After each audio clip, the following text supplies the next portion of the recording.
एक बार की बात है। एक बार एक अध्यापक एक संपन्न परिवार के शिष्य के साथ कहीं जा रहे थे। तो उस शिष्य को कुछ मजाक सूझी, क्योंकि उसको रास्ते में किसी गरीब मजदूर के जूते दिखाई दिए। उसने अध्यापक से कहा, गुरुजी, अगर हम इन जूतों को छुपा दें तो कितना मजा आएगा। अब उसको तो मजाक सूझ रहा था, लेकिन गुरुजी ने कहा, नहीं, गरीब इंसान के साथ इस तरह का भद्दा मजाक करना ठीक नहीं है।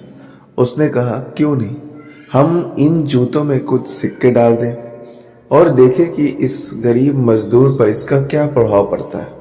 उसने ऐसा ही किया। जैसे ही मजदूर अपना काम करके लौटा और उसने एक पांव अपने जूते में डाला तो उसको कुछ कठोर सा महसूस हुआ।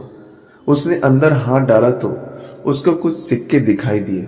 वह थोड़ा आश्चर्य में पड़ गया। आसपास किसी को देखा तो कोई भी दिखाई नहीं दिया। वापस उसने दूसरा पैर अपने जूतों में डाला और वापस उसको उसमें भी कुछ सिक्के दिखाई दिए। अब दोनों जूतों के सिक्के उसने अपने हाथों में रखा और कहा, प्रभु की तरफ से इशारा किया कि हे प्रभु, पता नहीं किस भले मानुस ने यह सिक्के मेरे जूते में छिपाए हैं, लेकिन जिसने भी छिपाए हैं उसको मेरी दुआ है, ताकि इन पैसों से मैं अपने बच्चे और पत्नी के लिए कुछ खाना और दवाइयाँ ला सकूंगा। और इतना बोलकर वह चला गया। इस बात को शिष्य और अध्यापक दोनों सुन रहे थे। अब अध्यापक ने शिष्य से पूछा कि अब तुम मुझे बताओ कि तुम्हें कैसा महसूस हुआ, तुम्हारी पहले वाली मजाक या मेरा यह तरीका। तो उसने कहा, गुरुजी, मैं आपसे क्षमा चाहता हूँ। अब मुझे समझ आ गया है कि सच्ची खुशी किस चीज में है। जब हम किसी का मजाक उड़ाते हैं तो हमें कुछ पल का आनंद मिलता है, लेकिन इससे हमें बद्दुआ मिलती है।